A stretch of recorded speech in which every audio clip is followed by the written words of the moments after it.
For exclusive podcasts and more, sign up at patreon.com/partnersincrimemedia. Don't do that. Okay. This week's Law & Order Marathon winner is Rebecca Fuller of Klamath Falls, Oregon. Rebecca will get a marathon decal showing she watched 26.2 hours of her favorite crime show. To be next week's winner, sign up at lawandorderpodcast.com. I'm Kevin Flynn with Rebecca Lavoie and Leigh Bardugo, and these are their stories. You think you know who did it, but you don't know who did it. Law and order, law and order, law and order. It's no ordinary police procedural, baby. It's the FNOG of police procedurals, baby. Law and order, law and order, law and order, law and order. These are their stories, these are their stories. Welcome to the 100th episode of These Are Their Stories. What? The podcast about network TV's most enduring crime franchise and the real-life cases that inspired their shows. I'm Kevin Flynn. Each podcast will break down an episode from either Criminal Intent SVU or Original Recipe. And today we're looking at Law & Order, Season 13, Episode 5, The Ring. The perimeter wasn't established on 9/11 until 5 p.m. Before that, anyone could have gotten close enough to dump the evidence. So we're basing all of this on a ring. It's a hell of a ring. Joining me to do just that is true crime author and the host of Crime Writers On and Netflix's You Can't Make This Up podcasts, Rebecca Lavoie. Hello, Rebecca. Hello, Kevin. How are you today? I am, I've done 99 more of these episodes than I thought I would. I had no idea. This is the 100th episode? It is. A huge surprise to me. It is. I can't believe it. You thought you'd get it off, but no. We had to push forward because we have a really special guest. It's the author of the Grishaverse novels and the upcoming Netflix adaptation Shadow and Bone. It's author and Law & Order fanatic, Leigh Bardugo. Hi, Leigh. Hello. I can't believe I'm on the 100th episode. Yeah. I feel I should have dressed better for this event. Tux and tails. We definitely think of you as wearing, you have your evening handbag and not your day handbag. That's right. I like to think of myself in full caftan mode all the time, but I do always carry a tiny velvet black bag with me for all my butterfly barrettes. You are an incredibly successful young adult fantasy author. Why the hell are you on this stupid podcast? Ooh, good question. Well, for one thing, I will tell you, I also write for adults. It's very dangerous to say you write adult novels because that has a different connotation. But I write, Right. I do write novels for adults, and also I love Law and Order. And I don't remember how I found you guys, but I have been listening to you for years now, and I have even listened to many of your podcasts twice. They are one of my great joys. So. Wow, thank you so much. I have a slightly embarrassing confession, which is that I misheard the lyrics to your theme song for a long time. And right. You know how the lyrics say it's the affinity of police procedurals, baby? Yeah. I did not realize it was FNOG. It's the FNOG of police procedurals, baby. I, for a very long time, thought it was affinity. And in my head, I had created this Greek word that was much like apogee. And it was just a question of time before I looked it up online. I just say, Taylor Quimby, who is the musical force behind Uncanny Valleys, on the first draft, it's the fucking OG of police Love procedurals. And I was thinking, I can't start with an F-bomb in the first 30 seconds of the I don't podcast. know. Yeah. It would have let the other podcasters know how hard you are, so I think right. we may have missed an opportunity. We're going ham. That's right. Wouldn't it have been so awesome if Leigh just used the word affinity in one of her books, like she thought it was a real word? Someone's got to make up those stupid and then words, her right? editor would be like, by the I way, like the idea that everybody from there on would be like, well, I don't want to look stupid, so I too have studied the Greek language. Yeah. Leigh, of all the franchises, which two cops are your favorite detective team? Favorite Law and Order detective team. I literally was waiting for the sound cue. I think Jesse L. Martin and Lenny Briscoe. I'm not going to give him his proper name. I think, Briscoe and Green are probably my favorite. So this was a good episode for me. But I will also admit that I came into the show with Noth and and why can I not remember Lenny Briscoe's real name? Oh, Jerry Orbach. Jerry Orbach, thank you. Rest in peace. I came into the show with Jerry Orbach and Chris Noth, and so I have a special place in my heart for them. And who is your favorite prosecutorial team? Favorite Law and Order District Attorney Prosecutorial Team. Jack McCoy and now I'm going to do it again, Angie Harmon. Nice. Abby Carmichael. That's my favorite prosecutorial team, too. I love them together. Abby Carmichael has been trending up She has. the past 6 months. She's got a glow up going on. I've thought about this a lot, having listened to your show a lot, and I think because her politics, at least on the show, are designed to skew just conservative enough to be safe, there's that tension really works for me between the two of them. Like, you believe, and I love that she always goes toe to toe with the perps. And I loved the one where, like, one of the perps was like, I didn't do the thing that you said I did, and I was attacked in prison. And she had to, like, come face to face with her Law and Order ways. She is great. And I think that her politics are better written than, say, Arthur Branch's politics. You think? That's right. Well, they're not constantly making her say things like, well, he'll be happier than a hedgehog and a barrel full of spit. So that's already an edge they've given her. All right, now let's take a look at the first half of this episode. Law and Order, Season 13, Episode 5, The Ring.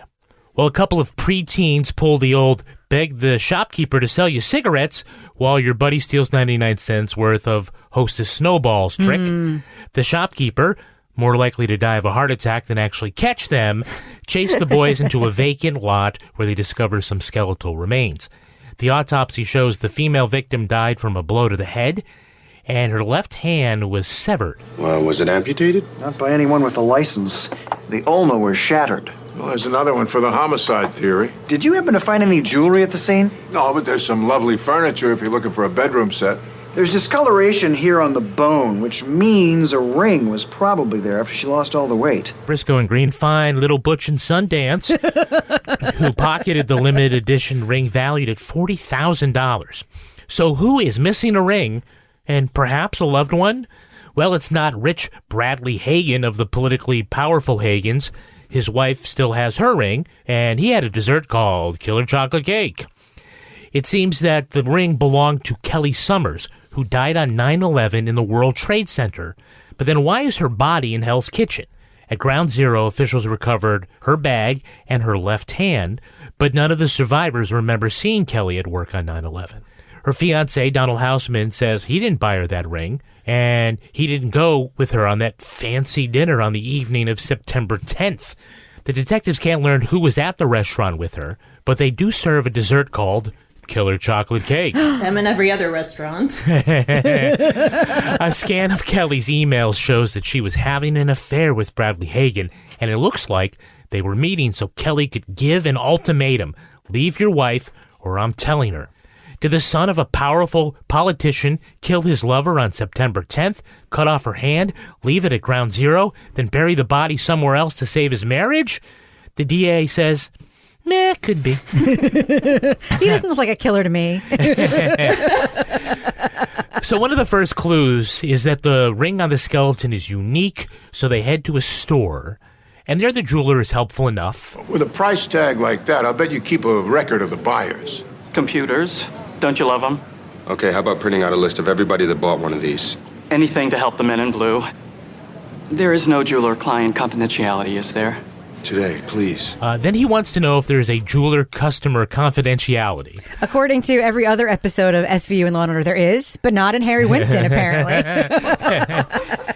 Hey, if you're buying it for your guma, there better be a confidentiality agreement, right? But he didn't buy it for her. She bought it for her, which is one of the weirdest things in this show.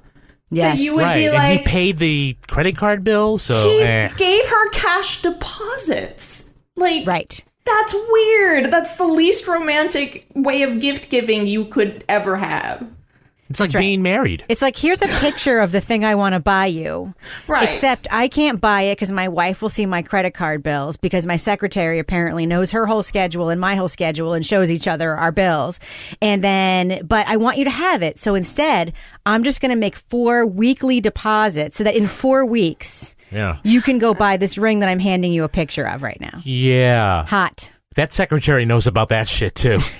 That's what every girl dreams of.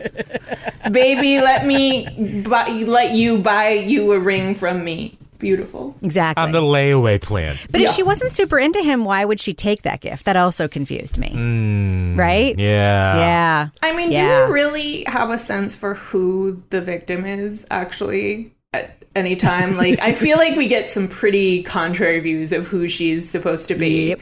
And yeah, I mean, they are suspicious about whether the victim is Kelly Summers, right? In the beginning. So Van Buren says, First thing I want to know, was it really Kelly Summers at the bottom of that blast? yeah, biggest mass casualty site on U.S. soil. That's going to take about 10 minutes. That's right. Oh, absolutely. Is that really her? No. Right to the database. Yeah. Right to the database. I love TV databases. Me too. And the people who administer them. VIP gives us VIP? victim identification profile. Born August 12th, 1978. Blonde hair, green eyes. They're always like, they always look like on Law & Order, like they weren't doing anything else before these cops came in and disrupted their whole day. Yeah, Leigh, they're like, I knew setting up this database was going to be trouble. Or they're like just waiting. They're like, only someone would call. Finally, they've arrived. I knew there was a reason we were doing this. Well, they get to fiancé Donald, who is supposed to be this computer genius, and he wants to play Kelly's last voicemail, which he keeps on his desktop. So he hits a couple of buttons, and it plays. Have to work late tonight, boo-boo. We'll talk tomorrow. Love you. Bye. Just call me boo-boo. Stupid, huh? But the screensaver never switches off. That's I right. have this note. I'm like, what is this app that he's using? Like, what is this? And they just couldn't be bothered to be like, oh, the screen, or even having the screen be on. Like, very strange. Well, it's like a goldfish screensaver, and like I'm just waiting for it to change over to the flying toasters.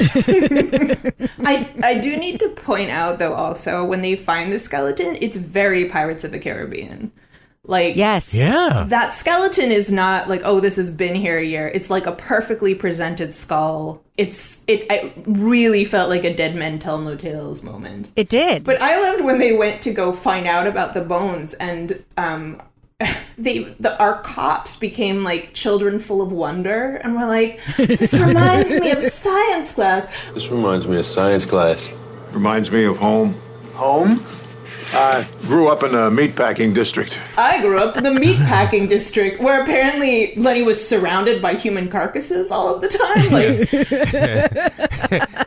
Like, 10 years on this show, he's suddenly nostalgic for all the bones. very weird, but also delightful. Hey, let's talk about our cast. We do see somebody before they were famous.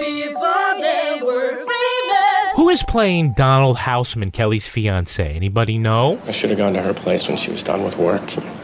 We could have had a glass of wine, and I would have spent the night. Nope.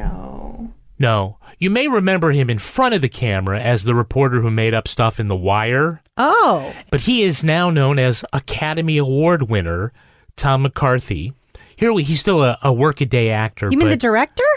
Yeah, he became a very successful screenwriter and director. He wrote Win-Win, The Station Agent, and he won an Oscar for writing Spotlight. Yeah.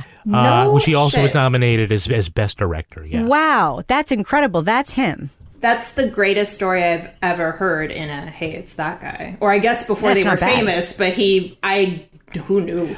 He was also nominated for an Oscar as one of the screenwriters of Pixar's Up. So you can blame him for why you were crying like a little bitch in the first 10 minutes of a cartoon watching a man grow old and his wife dying. Do you want me to cry now? Is that why you're describing it? Because I will. Think back. I've never seen it. You know why? Because of that scene. Because that's all they talk about. And I'm like, that is the equivalent of telling somebody like, smell this. Like, no. It's very good. Why would I want to put myself through something that everyone describes as so sad? I can't do it. Because then the pain gives way to joy. Okay. Yeah. To childish wonder, like going back to science class. So here's our Hey, It's That Guy. Hey, it's that guy. Can you tell me who the actor playing defense attorney Kevin Hobart is? They logged on and swiped my client's personal letters without his knowledge and, more importantly, without a search warrant. He had an expectation of privacy. Nope. I knew I recognized him, but Yeah. definitely more of a Hey, It's That Guy than anything else. That actor's name is Patrick Breen, 4 Law & Order appearances. He played Quilak, the alien on Galaxy Quest. He was the one who was shot by the bad guys and dies in Alan Rickman's arms. By Grabthar's hammer, you shall be avenged. Yes, yes. Very recognizable, the actors who played those heavily make-upped alien roles in that film. I feel like he's well suited to this. I had him written down as gawky villain lawyer, so I think... Yeah. Yeah, so that famous line from the movie, Grabthar's hammer by the sons of Waravan. Look, you write fantasy, Leigh. Do you have to come up? You have to come up with these exotic names. I do. Do you just say, fuck it, call him the Volcra, I'll change it later? No. I mean, the danger in doing that is then you get used to the name or the thing, and then it is actually quite hard to excavate it from your brain. But names have changed over the course of books. But what I usually do is in my early drafts, I just put 3 little question marks and try to keep writing. I mean, as writers and artists, you know that one of the greatest perils is losing momentum. And when you're a fantasy author, what you don't want to do is take a break and be like, I'll go to Nameberry for 20 minutes, or I'll go and search the names of small Russian towns. Like, that can wait for later drafts, and they do. Right. Yeah. Find and replace. Replace 3 question marks with blank. Yeah. And also, like, I actively try to avoid fantasy naming conventions like, 32 letters and 2 apostrophes and that kind of thing. Thank you. Yeah, it's not really my thing. But then my most recent book was set at Yale, so I had to abide by their terrible naming convention. So, all waspy. Terrible world building at Yale University. Trevor. Chester. That's right. Everyone played lacrosse. Yes. So the guy running the 9/11 victims database, who is that? They uncovered a hand. A left hand? That's right. Just one of 20,000 other pieces of human remains. And a few feet away from the hand, a pocketbook filled with all kinds of ID. I don't know. That's John Lloyd Young. He played Frankie Valli in both the stage and movie versions of Jersey Boys. Really? Yeah. Good for him. He is the only American actor to date to have received a lead actor for Best Musical Tony Award, Drama Desk, Outer Critics Circle, and Theater World Award for a Broadway debut. Nice. So he's yet another theater person relegated to being known for being a computer guy on a Law and Order show. Of course. Yeah. Got to pay those bills somehow, Leigh. Yeah. I mean, if I were to ever attempt to live in New York again, I would certainly, this would be my goal. He was a member of the President's Committee on the Arts and Humanities. He and the other 16 members of the committee resigned in protest after Charlottesville in 2017. You know why? Everybody knows why. Because the committee members, were very fine people. But now, what's happening to the arts? Who's stewarding them? We need to get a committee back in, say, 4 months. Let's get a task force to form a committee. It'll be awesome. Now, I got to ask, who's playing the arraignment judge, Janice Goldberg? I don't know, but I love her so much. I love her. Tell us her name. That's author and humorist Fran Lebowitz. You're kidding. I am not kidding. What are we having today? Special on chutzpah? Bail is set at $500,000. Do you have that on you, Mr. Hagen, or do you need a few minutes? I want to talk about that scene a little later, but Fran Lebowitz has made 13 Law & Order appearances as this judge. Amazing. She was a huge fan of the show, and she visited the set, and someone said, "You want to be a judge?" And that's how she got the role. Wow, it's that easy? I guess you have to be iconic in some way. I saw her in some documentary about New York and queer New York and maybe Studio 54. And she is this person all of the time. She is the most, the driest, just most sarcastic, most delightful person. So being a famous author and then getting on your favorite show, That's called pulling a Bardugo. You know, there are so many ways pulling a Bardugo could have been used in a much more offensive way. So if that is my legacy, I will go with it. Yeah. So Lenny and Ed have an interesting discussion about women and their bling. Oh my God. You just don't get it, do you? What, spending that much on diamonds? No, I don't. You are so single. You know, jewelry isn't just something for a woman to look at. It's a safety net. Oh, here we go. Safety net? Yeah, something they can fall back on when the man in their life decides he wants another life. What drowns his in a bottle of bourbon? Yeah, something like that. Lenny, I know a whole lot of women that will kick you in your jewels for a theory like that. After they got the rock. Would you want a $40,000 ring? And I'm going to ask the person most likely to have one, Leigh.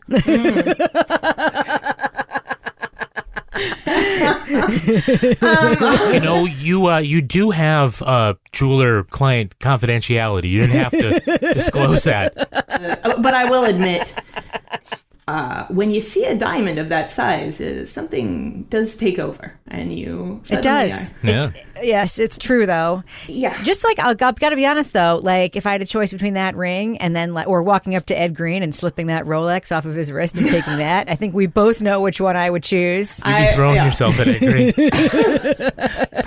Forget the diamond. Ed Green does something for you. Mm-hmm. Sploosh. He's gorgeous.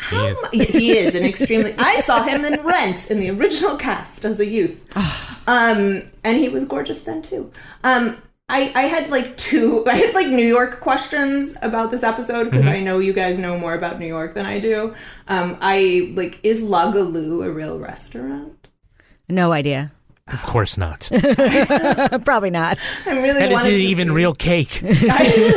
We bake it all ourselves. I bet that'll put a couple pounds on you.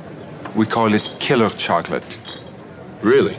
It's made out of styrofoam and paint. It is funny to see the pre-gentrified Hell's Kitchen though. That was fun. Everything, yeah. like every neighborhood that they refer to, like back in the 90s and early 2000s on the show, like everyone is like a fancy neighborhood now. And they're like, Hell's Kitchen. If we could just clear this lot of all these skeletons and car parts, we could put in a condo. That was one of my questions too, which is, are there empty lots like this in New York anymore? We could build some lofts. And then maybe one sliver will be a community garden. Kelly Ripa can move in.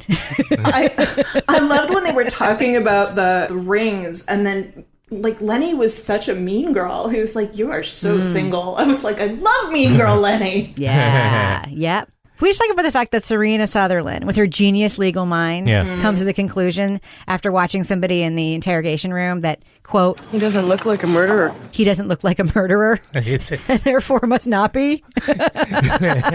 Is this your first day on the job, Serena? Yeah. It looks nice. They want to get a warrant for Bradley, and they go to Van Buren. And she says, you want to indict a guy because of a dessert? And Lenny says, well, it is killer chocolate cake. Well, it is killer chocolate cake. What the hell did the judge say to get that warrant? He says, eating the same cake a year later? Oh, there's a crime probably committed. Yes, and that's the only restaurant in New York that has a dessert with that name, obviously. Do you feel like in the first draft it was death by chocolate? And then they were like... Oh, maybe. Because I have eaten a lot of chocolate cake in this life, and I have never come across killer chocolate cake. It's so aggressive. Well, thank God. You might not be with us. You know how Bradley says it's called killer chocolate cake because if your wife finds out you're eating it, she'll kill you? Yeah. And then we cut to meeting the wife, and I 100% believe that's true because she was so awful. I completely believe she might kill him over his choice of lunch dessert. This couldn't have waited. You know what they say, time is money. And I'm paying Sven more per hour than I pay my doctor. People wait months for an appointment with Sven, you know. But I loved her. I knew exactly what episode this was when you guys sent me the title of The Ring. I was like, I hope it's the 9/11 one. But I loved that it hit every Law and Order beat. Like, the rich people were cartoon rich people. Like, the most, like, when she was talking about Sven, like, it takes months to get, I'm like, who is Sven? And I loved it. I loved how insane she was. I loved like the French cuff wearing smug rich guy face, like that sort of hawkish rich guy face they all have. It was wonderful. Yeah. And even though it's a new cast, you immediately know McCoy is up to his same tricks because he wants to indict the richest person in New York. And this time it's Branch who says, I can't fucking believe this. Now let's look at the second half of this episode. Jack McCoy likes Bradley Hagen for Kelly's murder, but Arthur Branch isn't crazy about going after the son of his biggest campaign contributor. Don't you think... I think interleague play disrupted the moral fiber of this nation. I think Roe v. Wade was wrongly decided. And I think if you indict someone named Hagen on my watch, you damn well better convict him. So we turn the other cheek because of who he is? As a matter of fact, yes. Unless you come up with something more than a chunk of chocolate cake and an epistle from cyberspace. Time-released lesbian capsule Serena Sutherland knows that Kelly's neighbor will have all the dirt. Seems she didn't want to be a homewrecker, and she was trying to break it off with Hagen, a guy known for stalking his ex-paramours. She says Kelly went off to dinner in Bradley's car and never came back. That's good enough for an arrest and for Hagen to make political threats at Branch. In order to keep the emails in evidence, McCoy has to parrot Branch's views on privacy, even though he doesn't believe it himself. The defense strategy is to sow doubt with jurors by arguing that Kelly did actually die in the World Trade Center. Donald identifies the handbag found at Ground Zero to be Kelly's as the lawyer takes out all of its contents in front of him. Then they want testimony from a newsstand guy at the Trade Center. When he says Kelly always had the exact change for her newspaper, it hits Serena. There was no change or other items in the bag found on 9/11. That wasn't her going-to-work handbag. That was her going out to dinner to break up with your rich married boyfriend, but maybe keep this expensive ring for being a Guma ring. In a meeting around the conference table of confessions, McCoy confronts Donald, saying he'd lied on the stand about Kelly's bag because he knew she never came home. They accuse him of killing her and using 9/11 as a pretext to hide the body. His denial is unconvincing to the prosecutors and to his new fiancée, who tosses him her own engagement ring he paid for with the 9/11 Reparations Award. Ugh. All right, in order to make a point about Roe v. Wade, Branch literally takes the Constitution off the wall and hands it to Serena. The whole Constitution. The reason I disagree with Roe has nothing to do with going to church on Sunday. That's a bad decision because it's based on a legal fiction, better known as the right to privacy. Now, you go ahead and show me where the framers mention the word privacy. You can't because it's not in there.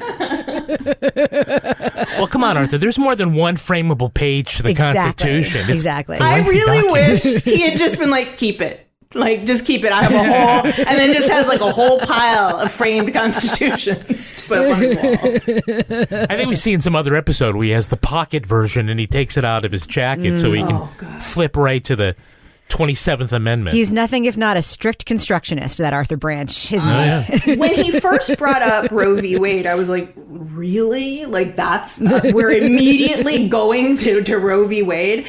And then I kind of liked the way they looped back around, and he was like, no, I'm not just a hedgehog swimming in spit. I got words to tell you of wisdom. Like, I actually was like, okay, that's actually, you know, some if not thoughtful writing, then writing that pays off. Yeah, I mean, that actually is a constitutional argument about Roe v. Wade that you learn in school when you take constitutional law classes about privacy not being outlined anywhere, and that being assumed that privacy would be part of the Constitution, which is interesting, sort of pushback against a case that's actually about abortion, but that is a legal conversation, and it is one of the more interesting legal conversations that happens on Law and Order that doesn't have me writing in my notes, legalese, debate, blah, blah, blah, blah, blah, which is normally what I write for these scenes. Right.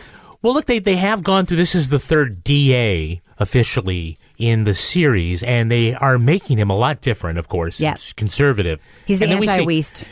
Right. And then but we see later Serena and Jack, like, talk about this over a beer. I didn't believe a word I said in there. I can't believe the judge bought it. The law should be stable but never stand still. That was written over the entrance to my con law class. Today, I argued that the Constitution should not only stop dead in its tracks, it should revert back 2 centuries. Well, that's the difference between school and real life. This is the real world, Jack. Jack. You want to keep your job. We're not in the classroom anymore. We'd have to adapt, Jack. So when they arraign Bradley, he gets in front of Judge Goldberg. The best. How do you plead? Not guilty. Hagen, I voted against your father. I move that you recuse yourself, Your Honor. Don't pop a gasket, counselor. I voted for both his brothers. Boy, it's refreshing when the judicial branch stands up to the executive branch for once. I just love her so much. I loved her too. And I love when she thought it was just like fantasy that he was going to be given remand. She's like, please, no. $500,000. You have that on you, right, Bradley? I get out of my court. Was this where Branch said something like she'll fold like a blue-haired grandma? And I was like, the idea, like, I'm sorry, but blue-haired grandmas play the slots. It's not like they're playing high-stakes poker. I was like, that is a terrible. Play nickel slots. Grandma. What riverboat has he been on? Clearly, you don't know many blue-haired grandmas.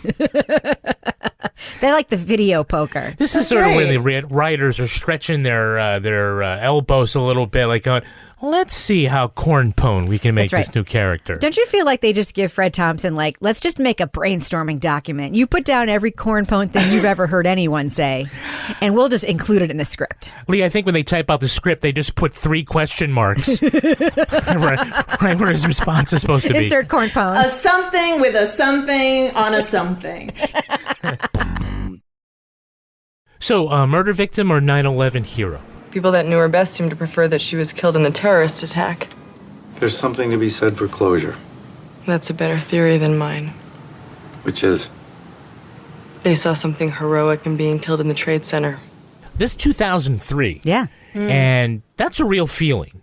I mean, maybe it still is today for folks, but the idea of just the idea that whether you didn't have to be a firefighter who ran into the building, if you were just an American who was there and died because of the attack, you're just as heroic. Being murdered in that way comes with cachet that being murdered in another way does Dying not. that way, was essentially what they were saying, which is true. I mean, the very relatable feeling. I didn't think there was anything untrue about it, although I was very surprised they included that in the script because that's a little bit of a provocative thing to say. Very. And I liked it that they included it. It felt real. I thought it was really poignant, actually. There were a couple of moments that I was really caught up in sort of the camp of the episode, but then there's a moment where her fiance reads the tag of where the bag was located. Mm-hmm. Could you read what's printed on the yellow tag attached to the strap?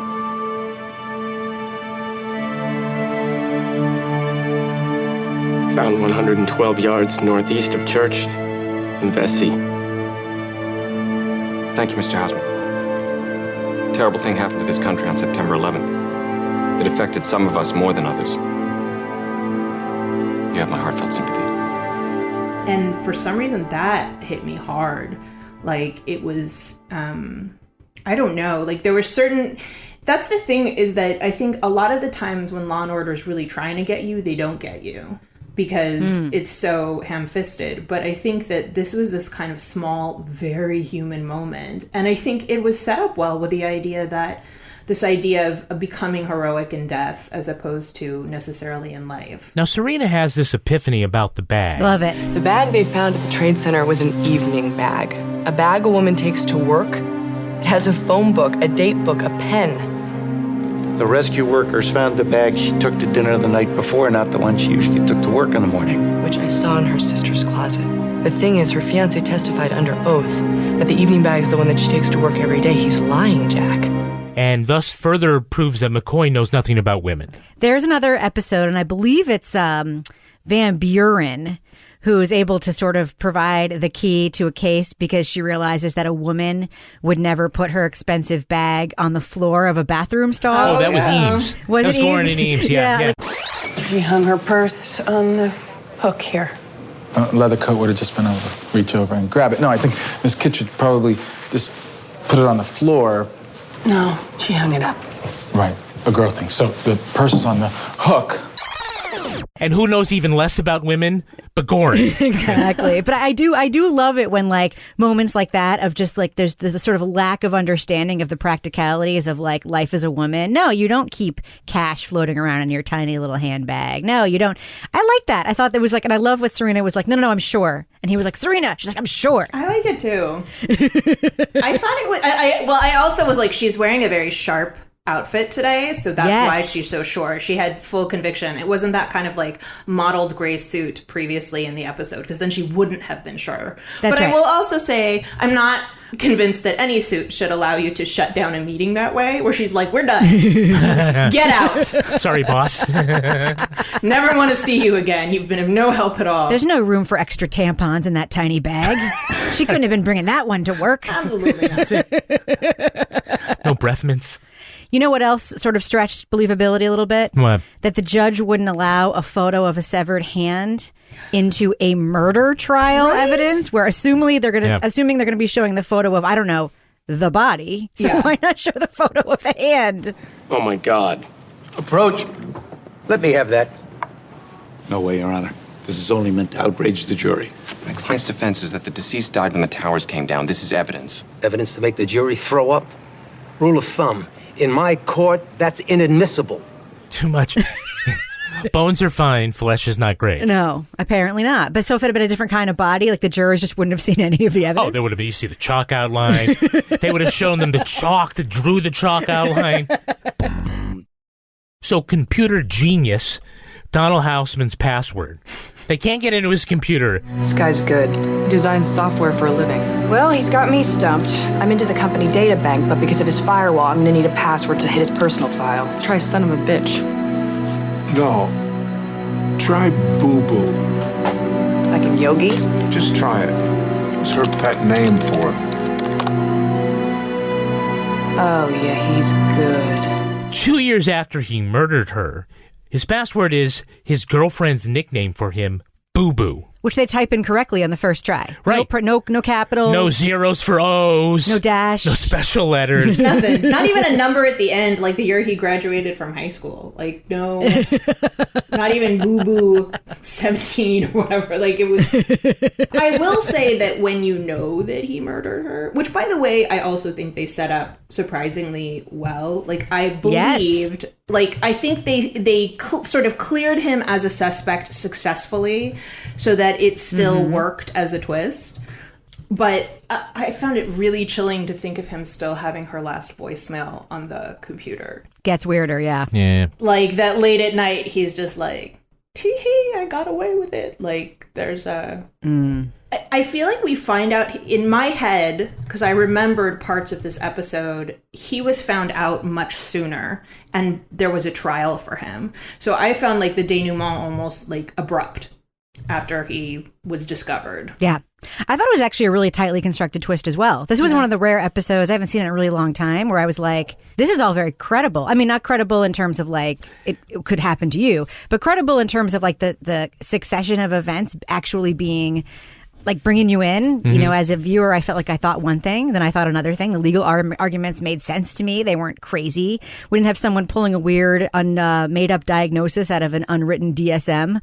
It was like all very much like grounded, and the twist was great. Yeah, I thought the handbag clue was really inspired, actually. I agree. Yeah. But I do have a question. I can't figure out how he committed the crime. Like, am I just being... No. Like, it didn't Was it blow to the head? They never tell you. But they don't have any like, oh, well, he was waiting for her outside of her apartment. They never finish that part. Because she gets home, and the premise then has to be that she gets home, he intercepts her before she goes to talk to her roommate. He then drives to, like, kills her, drives her to a dump in Hell's Kitchen, and then cuts her hand off knowing 9/11 will happen? Or 9/11 happens, and then he goes back to the lot, cuts her hand off, and then returns to Ground Zero? Like, what... Or he cuts the hand off and then has a body and a hand. And then, like, well, yeah, he's looking at the body, and about 10 o'clock I have an idea. No, it's got to be that the next day he goes back and cuts it. It's got to be. That's very... Well, they said it didn't set up the perimeter till 5. Yeah. Again, this didn't occur to me until I watched the episode twice to try to, be a good guest. And it did not occur to me until the second watching that this was totally impossible and nonsensical that he would be able to do this. Well, they also didn't have the police in the room when they were revealing that they knew he was the killer, which is problematic because now you have like the DA doing the investigation and doing that initial interview. That's a nice ring, Leah. Mr. Hausman give it to you? Let me guess. He gave it to you in mid-March. How did you know? It might have something to do with the timing of the check Mr. Hausman received as reparations for the loss of his fiancée. Oh my God. She cheated. She said she'd marry me, but she cheated. She tried to deny it, but no, I knew. The woman, his fiance, his new fiance was Leigh. Her name was Leigh. Oh God, how could I have missed that? My moment to shine. Through the whole show, I was like not quite believing her. Like she was so saintly, and her eyebrows were doing a lot of sort of sympathy gestures. And then there's like when she cast the ring off, I was like, woo, like it was like, get this thing off of me. And I thought the fact that they set her up as, that they had met in this group and that her brother had died on 9/11 was like a very nice payoff. Although I would have loved for her to like slap him or, punch him in the gut or something. And then they use a ring, and so it sort of brings it all back around. Yeah. But she seems surprised that he paid for this ring as soon as the reparations check came. Because it was like, you got a reparations check in March, too. How did it not occur to you where he got his money? It wasn't a secret. Fair point. I was just going to mention that his reaction when she's like, you did what? And he's like, she cheated in this. So don't cheat on me. That's sort of like, it felt like every guy who's like, my ex was this and that, so don't you be this and that, it's really like, I feel like the last, say, like 5 minutes of the episode descended into just casual misogyny. Yes. I never knew men could be so insecure. I once followed a girlfriend to a party just to be sure. In law school, I ate at the undergrad cafeteria to keep an eye on a certain someone, until she spotted me, that is. And what'd you do then? I gave her a ring. Like when Arthur Branch was talking about stalking his future wife, but it was okay because they got married. I was like, y'all are creepers. Like you and Jack. Like what? And Serena's just like, tee. This is why I like women, guys. This is why. All right, let's take a look at the real-life story that inspired this episode. It's time for Rip from the Headlines. You think you know who did it. You think you know who did it. But you don't know who did it. You don't know who did it. Rip from the Headlines. This episode is based on the story of Sneha Anne Philip. The New York-based physician vanished on September the 11th, and her husband believed she'd been killed rendering aid to those at the nearby World Trade Center. On the evening of September the 10th, Philip was seen buying dresses, shoes, and lingerie at a department store before staying out all night. With police focused on the attacks, Philip's husband hired a private eye to trace her steps. Video from their Battery Park building showed a figure of a woman in the lobby 3 minutes before the first plane struck the North Tower. When police did investigate, they believed Philip was living a double life. The doctor had been fired for drunkenness and had been spending her nights in lesbian bars. She was charged with filing a false report of groping by an intern. She'd been arraigning on the morning of September the 10th and was seen arguing with her husband at the courthouse. Police thought it was just as likely that Philip used the attacks as cover to stage her disappearance, and she was removed from the city's official list of victims. Wow, this is crazy. Philip's family sued, and a judge agreed the most likely conclusion was that she perished at Ground Zero. Sneha Anne Philip was declared the 2,751st victim of the Twin Tower collapse. That's bananas. They know that she did not return after the collapse of the towers because the apartment windows were open and the apartment was filled with soot and other debris, and there were no footprints or anything else to indicate someone had returned and disturbed the area. Can't both things be true, that her personal life was out of control, but was somebody who was a doctor at an extraordinary moment and ran toward the trouble? I don't know. I'm actually kind of thrown for a loop by this story. Like, I had never heard this before. Yeah, I honestly did not. I was super curious to hear what the sort of rip from the headlines was for this. But, I think this speaks to the point we talked about earlier, where they're saying, we would rather think that they died as heroes. Every person has a complicated history. So yes, your life can be out of control, and probably in many ways is. And so if you start to excavate every victim's background, it sort of subverts this idea of nobility that we try to project onto these victims. So yeah, I agree that both things can be possible and probably were true for everybody. All of our lives are messy. Nobody wants to have that shit pulled apart. Nobody wants their evening bag emptied on the stand, Right. Yeah. It's funny because you can be a shitty person, but also be well-trained professional at the same time. Right. Mm-hmm. And you can know that, the oath that you took to care for people in distress still applies to you, even if your career is in jeopardy. And you could also generally be an okay person who's done a bunch of shitty things. There's a lot of gray area in between. I think it's very unlikely that the timing of her husband murdering her would just or her deciding, I'm going to live a new life. I'm running away. Yeah. I don't know why the police department spent so much time trying to prove that she wasn't there. That's the weird part of that. That's a very, that surprises me. Yeah. She did tell her mother on Monday that at some point during that week, she was going to visit Windows on the World, which is the restaurant up top, because there was a baby shower, bridal shower there later on in the month. It would take a particular kind of sociopathy to make a con that quickly, to witness what I think it's easy to forget how shocking and for an entire nation of people 9/11 was. And so the idea that somebody would in that moment be able to construct an opportunity to, either do murder or to go live a secret life somewhere does not seem plausible to me. It's one thing if in the wake of this, people's oh, I see an insurance scam to be wrought, or I'm gonna take advantage of the system in this way or that way, or I'm gonna get on a message board and pretend to be part of this. That is very different from in the moment, literally in the moment of the crisis, saying, I'm gonna construct a plan. Yeah, there are over 1,000 documented incidents of 9/11 fraud. So, among some of them, over 100 police and firefighters were arrested in 2014 on fake 9/11 disability claims with Social Security. Carlton McNish got $100,000 from charity for a wife that did not exist. Oh. He even had a fake funeral. Oh, my God. Cyril Kendall invented a son and received $160,000 from charities like the Red Cross. Tanya Head became president of the World Trade Center Survivors Network. And in 2007, it was revealed she was actually in Barcelona during the attack. And she didn't do it for the money. She just did it for the attention. She did it for the attention. She came from a wealthy family. They had sort of fallen on hard times, but she came from this very prominent Spanish family, and she did not need money. She had a lucrative job. She just was a fabulist.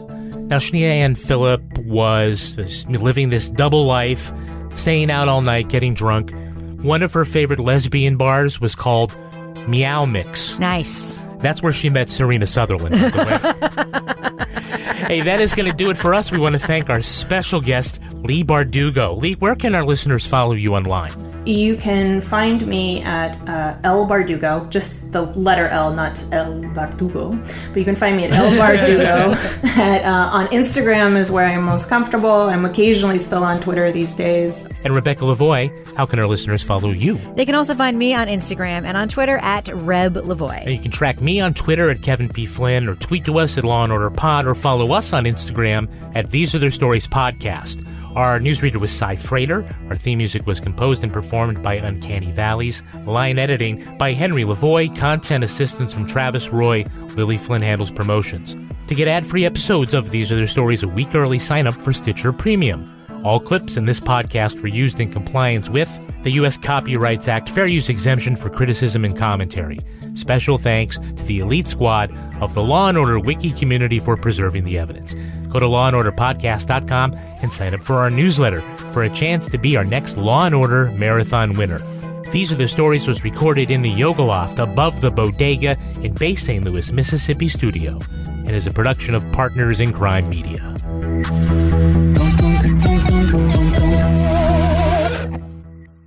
Partners in Crime Media.